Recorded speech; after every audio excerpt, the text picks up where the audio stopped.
اس report کو اس ردی کی ٹوکری میں ڈالیں, ٹوکری میں پھینک دیں, باقی بھول جائیں صحیح. اور اپنی سیاست کے لیے معاف کیجیے گا پاکستان تحریک انصاف کو اس طرح کی حرکتیں نہیں کرنی چاہیے کہ لوگوں کو آپ بلٹل کرنے کے لیے ایف آئی اے اور پھر اس چکر میں اپنے آپ کو بلٹل رپورٹ جو ہے وہ ردی کی ٹوکری میں جانے کے مترادف ہے. اس رپورٹ میں جہانگیر ترین پر جو الزامات لگائے گئے وہ کہہ رہے ہیں کہ میں تمام الزامات کو غلط ثابت کروں گا.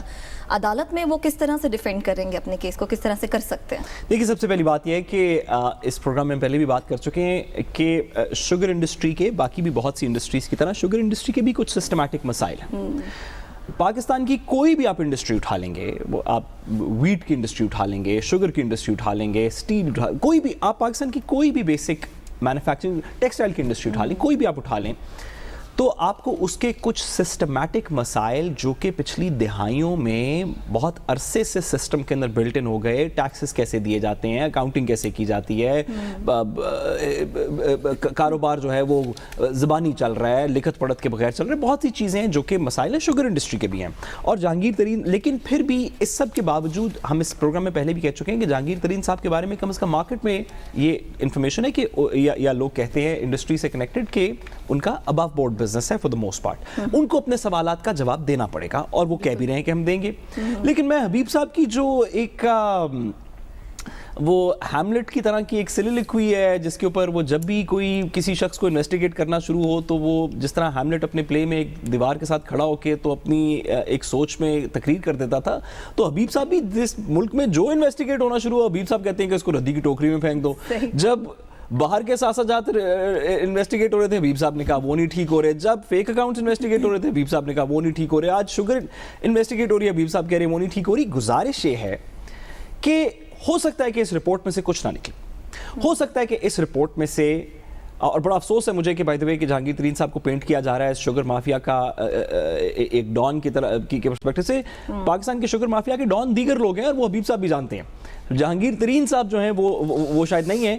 لیکن ہمارے ملک میں جو اسٹیبلشڈ انڈسٹری ہے جو کہ پاکستان کی لوگوں کی روزمرہ کی زندگی سے جن کی قیمتوں کا کنیکشن ہے, جس کا ہمارا روزمرہ کے کاموں سے تعلق ہے, ان انڈسٹریز کے اندر ریفارم آنے کی ضرورت ہے. شوگر انڈسٹری میں بھی ریفارم آنے کی ضرورت ہے, اسی طرح دیگر انڈسٹریز میں بھی ریفارمز کہتے ہیں آنے کی ضرورت ہے. اب اس ریفارم کو لانے کے لیے پہلے یہ بات تعین کرنی ضروری ہے کہ اس میں مسائل کیا ہیں. شاید یہ رپورٹ لیٹس سے کہ حبیب صاحب کی بات درست ہو, شاید اس رپورٹ کے اندر ان مسائل کا تعین پوری طرح نہیں ہوا اور عدالت کے اندر اگر ان میں سے کچھ کیسز جائیں گے ایف بی آر نیب دیگر جگہوں پہ تو ان میں سے کچھ نہیں نکلے گا. لیکن کیا یہ بات درست ہے, کیا یہ بات درست ہے حبیب صاحب کہ ہمارے ملک کے اندر کچھ لوگ جو کہ پہلے انڈاکیومنٹڈ بزنس کر رہے تھے, انڈاکیومنٹڈ پریکٹسز کے ساتھ کر رہے تھے, کبھی کسان پٹ رہا تھا تو کبھی ہم نے سندھ کے اندر دیکھا کہ کیسے گنے کے کسانوں کے ساتھ سندھ کے اندر کم از کم کیا سلوک کیا گیا, کیا ان چیزوں کو انویسٹیگیٹ نہیں ہونا چاہیے ہمارے ملک میں؟ کیا آج چین, اور یہ آج کی بات نہیں, ہم اس رپورٹ کی بات نہیں کر رہے, اب سے ماضی کی بات کر رہے ہیں, کیا مہینے کے پہلے دن چینی کی قیمت 50 روپے اور اسی مہینے کے آخر میں چینی کی قیمت 125 روپے کے اوپر نہیں گئی پاکستان کی تاریخ کے اندر؟ کیا اسی طرح دیگر سیکٹرز میں نہیں ہوا؟ ہمارے ملک میں پچھلے 3 سال سے 2007 کے بعد ایک روایت پڑی ہے کہ ہم چیزوں کو انویسٹیگیٹ کریں گے. ہماری انویسٹیگیٹو ایجنسیز نے سارے کام ٹھیک نہیں کیے, ہمارے انسٹیٹیوشنل مسائل ہیں, ان کی کیپیسٹی کے مسائل ہیں, لیکن چیزوں کا انویسٹیگیٹ ہونا اور جس کے اوپر الزام لگایا گیا ہے اس کا جواب دینا, یہ روایت بڑی ضروری ہے. بریک کی جانب بڑھتے ہیں, بریک سے واپس آئیں گے تو پھر مزید بات کریں گے, ہمارے ساتھ رہیے گا.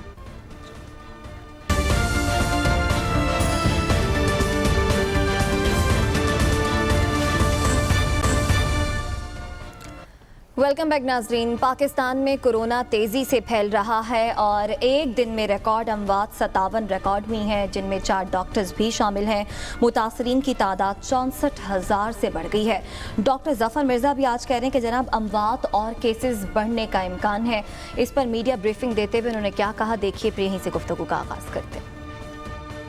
پچھلے 24 گھنٹوں کے اندر جو ہمارے کیسز کنفرم ہمارے سامنے آئے ہیں وہ 2636 کیسز ہیں. پچھلے 24 گھنٹوں کے اندر 57 ڈیتھس رپورٹ ہوئی ہیں پورے پاکستان سے. یہ بڑی تعداد ہے. اس سے زیادہ ایک دن میں ابھی تک ڈیتھس رپورٹس نہیں ہوئیں. جو میکسیمم نمبر آف پیشنٹس جو ہیں جو وینٹیلیٹرز پہ ہیں, یہ بھی وہ تعداد ہے کہ جو کسی بھی 24 گھنٹے میں سب سے زیادہ ہے. اور یہ اس وقت 157 جو ہیں لوگ وہ وینٹیلیٹرز پہ ہیں پاکستان کے مختلف شہروں کے. جتنے لوگ وینٹیلیٹرز کے اوپر ہوتے ہیں ان کی ایک بڑی تعداد 85-90% تعداد جو ہے وہ جانبر نہیں ہو سکتے. تو ظاہر ہے کہ یہ ایک بگڑتی ہوئی صورتحال ہے یقیناً. تو حبیب صاحب, جس طرح سے ڈاکٹر ظفر مرزا بھی صورتحال کی منظر کشی کر رہے ہیں کہ آنے والے وقت میں خدا نخواستہ ان کیسز میں تیزی سے اضافہ ہو سکتا ہے, ہمارا ہیلتھ سسٹم, موجودہ ہیلتھ سسٹم اس صورتحال کو کنٹرول کر سکتا ہے, مینج کر سکتا ہے؟ دیکھیے, ہیلتھ سسٹم سے اگر آپ کی مراد یہ ہے کہ خدا نخواستہ سارے بیمار لوگ ہاسپٹلس کا رخ کر لیں تو پھر ہمارا سسٹم انہیں ہینڈل کر سکے, تو ایسا نہیں ہے, یہ نہیں ہو سکتا. اسی لیے آپ کو یاد ہوگا پچھلے ہم نے بار بار حکومت کو سے ریکویسٹ بھی کی, حکومت کی توجہ دلائی اس طرف کہ آپ کو گھروں میں آئسولیشن کا ارینجمنٹ کرنا چاہیے, کیونکہ آپ کا سسٹم اتنا بڑا نہیں ہے کہ سب لوگوں کو آپ کوارنٹائن کر سکیں. پھر ایسا ہوا بھی, تو لہٰذا اور ہوا بھی, اور لوگ اب گھروں میں کوارنٹائن ہیں. اگر آپ گھروں کے کوارنٹائن لوگوں کو بھی نکال کے اپنے سسٹم میں لے آئیں گے تو یقیناً آپ کا سسٹم جو ہے وہ بیٹھ جائے گا. لیکن ڈاکٹرز بہت زیادہ متاثر ہو رہے ہیں, اس کی کیا وجہ سامنے آ رہی ہے؟ لوڈ بڑھ رہا ہے اسپتالوں میں. دیکھیں, ہاسپٹلس پہ لوڈ بھی بڑھ رہا ہے. اس کے ساتھ ساتھ جو ہم نے اب تک نہیں کیا وہ یہ ہے کہ ڈاکٹرز کی ٹریننگ پر ہم نے پوری طرح توجہ نہیں دی. اس کی ایک بنیادی وجہ یہ ہے کہ بیماری بھی نہیں ہے, یہ صورتحال بھی ایسی ہے, اور یہ صرف پاکستان میں نہیں, اگر آپ دنیا کے دوسرے ملکوں میں دیکھیں تو وہاں پر بھی ڈاکٹرز متاثر ہو رہے ہیں. تو ابھی تک دنیا کسی ڈاکٹرز کے لیے بھی کوئی ایسے SOPs دریافت نہیں کر سکی متفقہ طور پہ کہ کرونا کا کوئی پیشنٹ ہو تو اس کو کس طرح ٹریٹ کرنا چاہیے, اس کے لیے کون سی دوائی ہے. ابھی تک ہر آدمی کا صرف گیس ہے. پنجاب کے ڈاکٹروں کا اپنا گیس ہے, لاہور کے ڈاکٹروں کا اپنا گیس ہے, کراچی کے ڈاکٹرز کا اپنا گیس ہے, اندرون سندھ جو کام کر رہے ہیں ان کا اپنا گیس ہے. تو لہٰذا ابھی تک محض بات تجربات تک محدود ہے. اب میں کچھ ایسے ڈاکٹرز کو بھی 2-4 کو جانتا ہوں, یعنی جو کرونا کے مہلک ہونے سے انکار کرتے ہیں. وہ کہتے ہیں کہ کرونا اتنا ہلاکت خیز نہیں ہے جتنا اس کو پینٹ کیا جا رہا ہے. اب ان ڈاکٹرز کی رائے اپنی جگہ, لیکن ہمارے سامنے ہلاکتیں ہو رہی ہیں اور ڈاکٹرز بھی متاثر ہو رہے ہیں. اب ان ڈاکٹرز کا بعض کا کہنا یہ ہے کہ جناب وہ آپ اگر یہ دوائی اس انداز سے استعمال کریں تو اب ان ساری چیزوں کا پلیٹ فارم تو سائنٹیفک ہے. اور میرا خیال یہ ہے کہ جب حکومت کے جو لوگ ہوتے ہیں نا, ڈاکٹر صاحب جیسے ڈاکٹر ظفر مرزا صاحب ہیں یا اور لوگ ہیں, انہیں یہ لفظ نا خاص طور پر وبا کے دنوں میں ایڈجیکٹو سے پرہیز کرنا چاہیے. یہ جو اسماء صفت استعمال کرتے ہیں نا کہ جی صورتحال سنگین ہو رہی ہے, تو پھر آپ پیچھے ہٹ جائیں, کسی اور کو آنے دیں جو سنگین صورتحال کو سنبھال لے. صورتحال ہاتھ سے نکل جائے گی تو پھر آپ کو کیوں بٹھایا ہوا ہے وہاں پہ؟ آپ پیچھے ہٹ جائیں, ہم اس کو لے آتے ہیں جو ہاتھ میں کر لے گا صورتحال. بات یہ ہے کہ جب حکومت خوف کا تاثر دینے لگے تو پھر مجھے لگتا ہے کہ یہ بہت ہی خطرناک بلکہ خوفناک اور کرونا سے زیادہ مہلک بات ہے. تو ڈاکٹر ظفر مرزا صاحب کو اپنے الفاظ پر غور کرنا چاہیے. اور وزیر اعظم کا بھی تو رویہ ہے نا, جو جرأت سے ایک سٹانس لیا ہے, ایک سلوشن پیش کیا ہے کہ بھائی ہمیں بازار کھولنے ہیں, بزنس چلانے ہیں. اب وہ ایئر لائنز کھولنے کے, فلائٹس کھولنے کے بھی بات کر رہے ہیں. پنجاب میں ریسٹورنٹس کھولنے کی بات ہو رہی ہے, which is good. We are learning to live with corona. ایسا نہیں ہو رہا کہ ہم ڈر کے دبک جائیں. تو ڈاکٹر ظفر صاحب کو بھی میرا خیال چاہیے کہ نہ خود ڈریں نہ قوم کو ڈرائیں. ڈرانے کے بجائے وہ جو SOPs ہیں جن پر حکومت عمل درآمد نہیں کروا پا رہی, اس پر حکومت کو غور کرنے کی زیادہ ضرورت ہے. جیسے کہ حکومت یہ انڈیکیشن دے رہی ہے کہ جناب اب جو ہے صورتحال ہم ذرا نرم کر دیں گے, ریسٹورنٹس بھی کھلیں گے, بازار بھی کھلیں گے, شاپنگ مالز بھی کھلیں گے. تو جب SOPs پر آپ عمل درآمد کروا ہی نہیں پائیں گے تو پھر تو سارا ملبہ آپ پر ہی گرے گا. دیکھیے, ڈرنا تو بڑی دور کی بات, میرا تو خیال ہے کہ ہم عقل و خرد کی ہر قید سے اس وقت آزاد ہیں اپنی پالیسی میں یہ ریسٹورنٹس کھولنے کی اور شاپنگ مالز کھولنے کی. میری بصد احترام میری اس پالیسی سے ڈس ایگریمنٹ ہے, پہلے بھی تھی آج بھی ہے.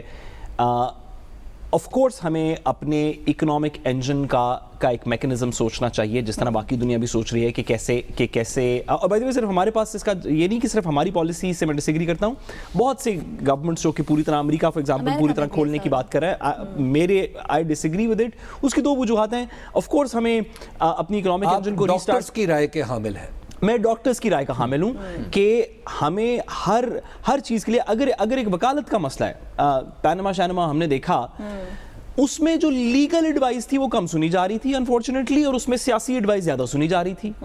اگر وکالت کا مسئلہ ہے تو آپ کسی وکیل سے پوچھیں گے, اگر ڈاکٹری کا مسئلہ ہے تو آپ کسی ڈاکٹر سے پوچھیں گے, اگر انجینئرنگ کا مسئلہ ہے کسی انجینئر سے پوچھیں گے. تو میری رائے اس میں ڈاکٹرز کے ساتھ ہے. میرے خیال میں اس میں لاک ڈاؤن اسٹرکٹ ہونی چاہیے, اور مجھے خوف ہے کہ یا ڈر ہے, کیونکہ میں ظفر مرزا صاحب نہیں ہوں تو میں کہہ سکتا ہوں کہ ہو سکتا ہے آنے والے دنوں میں مزید کرنے پڑ جائیں.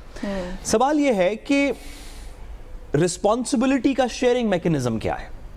یہ بات تو بالکل درست سمجھ آ گئی, ہم سب کو سمجھ آ گئی کہ سب کو ماسک پہننے چاہیے, بات سمجھ آ گئی کہ سب کو سوشل ڈسٹنسنگ کرنی چاہیے, لیکن کرنی چاہیے تک بتا دینے کی رسپانسبلٹی ڈاکٹرز کی رہ گئی, حکومت کی رہ گئی کہ ٹیلی ویژن سے, ایڈورٹائزمنٹ سے, دیگر پریس کانفرنس سے بتائیں. کرنے کی رسپانسبلٹی کس کی ہے؟ تو اس میں کوئی دو رائے نہیں کہ ساری دنیا میں کوئی ایسا ملک نہیں ہے, ایون اتھارٹیرین رجیمز ایسی نہیں ہیں جہاں پہ ریاست سارے لوگوں کو ایس او پیز منوا سکتی ہو. کسی کی یہ کیپیسٹی نہیں ہے, کسی ملک کی یہ کیپیسٹی نہیں ہے, پاکستان کی بھی یہ کیپیسٹی نہیں ہے. تو کچھ رسپانسبلٹی اس میں ڈیوالو ہونی ضروری ہے. میرا یہ خیال تھا کہ ہم نے جو پچھلے 70 سال کے اندر یونینز بنائیں اور فلانی ٹریڈرز ایسوسی ایشن اور فلانا اس انڈسٹری کی ایسوسی ایشن اور اس انڈسٹری کا چیمبر اور اس انڈسٹری کا آپ کو پتہ نا ہر بازار کی اپنی ایک ٹریڈر ایسوسی ایشن ہے, ہر گلی کا ایک اپنا میکنزم ہے. یہ میکنزمز کس دن کے بنائے تھے؟ کیا یہ صرف مال روڈ پہ ہڑتالیں کرنے کے لیے بنائے تھے یا شارع فیصل کو بند کرنے کے لیے بنائے تھے؟ ان کا مقصد یہ تھا کہ جب وقت آئے گا فرام ٹائم ٹو ٹائم تو آپ اپنی گلیوں میں, بازاروں میں, محلوں میں, ایریاز میں, اسکولوں میں, کالجز میں, جو بھی آپ کی ایسوسیشنز ہیں, آپ وہاں پہ چیزوں کو انفورس کرائیں گے. ہر یونیورسٹی کے اندر پاکستان کے اندر اسٹوڈنٹ ایسوسیشنز بھی ہیں, ٹیچرز ایسوسیشنز بھی ہیں. بھئی انہوں نے صرف دنگا فساد کرنا ہے اور کھڑے ہو کے ایک دوسرے کے خلاف الیکشنز لڑنے ہیں, یا جب وقت آئے گا تو کچھ چیزیں بھی انفورس کرانی ہیں؟ ہر مارکیٹ کے اندر اس بازار کی ایسوسیشنز ہیں, ان کا کیا کام ہے اگر وہ ایپیڈیمک کے اندر یہ کام نہیں کر سکتے؟ ہر شہر میں چیمبرز آف کامرسز ہیں, ان کا کیا کام ہے اگر وہ صرف اپنے ٹیکسز نیگوشیٹ کریں گے لیکن پینڈیمک آئے گی تو کسی کے ساتھ ماسک انفورس کرانے کا میکنزم نہیں کریں گے؟ سوسائٹی کے جو انفارمل انسٹیٹیوشنز ہیں, جو ریاست کے علاوہ انسٹیٹیوشنز ہیں, ان کا اس میں بڑا کلیدی کردار ہے. اور مجھے افسوس ہے انفارچونیٹلی ابھی تک کہ جہاں پہ حکومت کی پالیسیز میں ڈس ایگری کر رہا ہوں, لیکن اس کو بہتر کرنے کے لیے, نمبرز ریڈیوس کرنے کے لیے ان انفارمل میکنزمز کو جو کام کرنا چاہیے تھا وہ نہیں کر پا رہے, اور کوئی ان کا ارادہ بھی نہیں لگ رہا کہ وہ کریں. اچھا حبیب صاحب, ایک اور معاملہ جو کہ ٹیسٹ کو لے کر سامنے آ رہا ہے. آپ حکومت کہ کسی اسپتال سے ٹیسٹ کرواتے ہیں, حکومتی ٹیم آپ کا ٹیسٹ کرتی ہے تو وہ پازیٹیو نکل آتا ہے, پھر آپ جا کر پرائیویٹ لیب سے کرواتے ہیں تو وہ نیگیٹو نکل آتا ہے.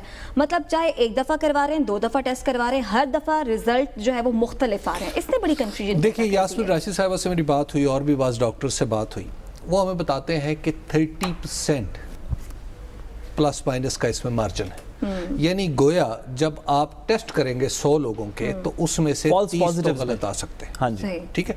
تو جب آپ کے 30 ٹیسٹ غلط آ سکتے ہیں تو اس کا مطلب یہ کہ یا تو ایسے شخص جو ہیں وہ معاشرے میں یعنی وہ کھلے پھر رہے ہیں یہ سمجھ کے کہ انہیں کرونا نہیں ہے لیکن انہیں کرونا ہے, یا کچھ ایسے لوگ کوارنٹائن میں پہنچ گئے ہیں جنہیں دراصل کرونا نہیں تھا لیکن انہیں گھر میں ہونا چاہیے تھا لیکن وہ کوارنٹائن, اور اب کوارنٹائن میں پہنچ گئے تو چانسز زیادہ ہو گئے ان کو کرونا زیادہ ہو گئے تو کوارنٹائن. دیکھیے بات یہ ہے کہ یہ ساری غلطیاں اس لیے ہو رہی ہیں کہ کرونا کے لیے دنیا تیار نہیں تھی. ٹیسٹ کٹس جو ہیں کرونا کی وہ بن بھی رہی ہیں اور ساتھ ساتھ تجربات بھی ہو رہے ہیں. انڈیا میں بھی تجربات ہو رہے ہیں, دنیا کے مختلف ملکوں میں بھی تجربات ہو رہے ہیں. تو لہٰذا جب آپ کی اس بیماری میں زیادہ بڑا مسئلہ بیماری نہیں ہے, اس بیماری کے بارے میں کم معلومات ہے جو اس کو مہلک بنا رہی ہیں. جب تک ہم فلو کے بارے میں کم جانتے تھے تو ہم فلو سے لوگ مر جاتے تھے. آج بھی پولیو آپ دیکھیں کہ اس کتنی کمپلیکس بیماری تھی، لیکن جب اس کا پتہ چلا تو پولیو دنیا سے ختم ہو گئی، اور پاکستان ایک بدقسمت ملک رہ گیا ہے جہاں پہ اب بھی کچھ بچے اس سے متاثر ہو رہے ہیں. تو لہٰذا مسئلہ بیماری کے بارے میں کم معلومات ہے. مسئلہ بیماری کے بارے میں کم معلومات ہے. حبیب صاحب نے یہ بڑی اچھی بات کی، کیونکہ کچھ لوگ سمجھ رہے ہیں کرونا فسانہ ہے، یہ ایگزسٹ ہی نہیں کر رہا. کچھ لوگ بڑا سیریس ہے کہ نہیں واقعی میں یہ بیماری ہے. یہ ہم اتنے بے فکر کیوں ہو گئی ہے عوام ہماری؟ دیکھیے، جو لوگ کہہ رہے ہیں کہ یہ فسانہ ہے اور ایگزسٹ نہیں کر رہا، ان کو اللہ نہ کرے کرونا ہو. نہیں، ان کو چاہیے کہ وہ کوئی فیسلٹی جا کے دیکھیں. یہ ایک بڑا سیریس مسئلہ ہے، ساری دنیا کا مسئلہ ہے، اور اس کو ہمیں اس طرح نظر انداز نہیں کرنا چاہیے. دیکھیے، ایک جو بڑی ضروری بات ہے اس کے اندر وہ یہ ہے کہ حبیب صاحب نے بالکل درست نشاندہی کی کہ ہمیں ایفیکٹولی اس بیماری کا پتہ نہیں. ہمیں نہیں، کیا دنیا میں کسی کو بھی اس بیماری کا پتہ نہیں، لیکن لوگ اس کے ساتھ رہنے کے کچھ پروسیجر سے واقف ہیں. ہمیں یہ پتہ نہیں کہ یہ بیماری کیسے آتی ہے، کہاں سے آئی، یہ آگے کتنی دیر چلے گی، اس کا علاج کیا ہے. لیکن ہمیں یہ پتہ ہے کہ اگر ہم ایک کچھ سیف ڈسٹنس پہ کھڑے ہوں گے تو اس کا لگنے کا یا اس کا ٹرانسفر ہونے کا کام کم ہے. جو چیزیں پتہ ہیں وہ تو کر لیں، جو پتہ ہے وہ کریں. احتیاط بہت ضروری ہے، فسانہ نہیں حقیقت ہے، بچنا بہت ضروری ہے. پروگرام سے اجازت دیجیے، کل آپ سے ملاقات ہوگی اللہ کے بعد.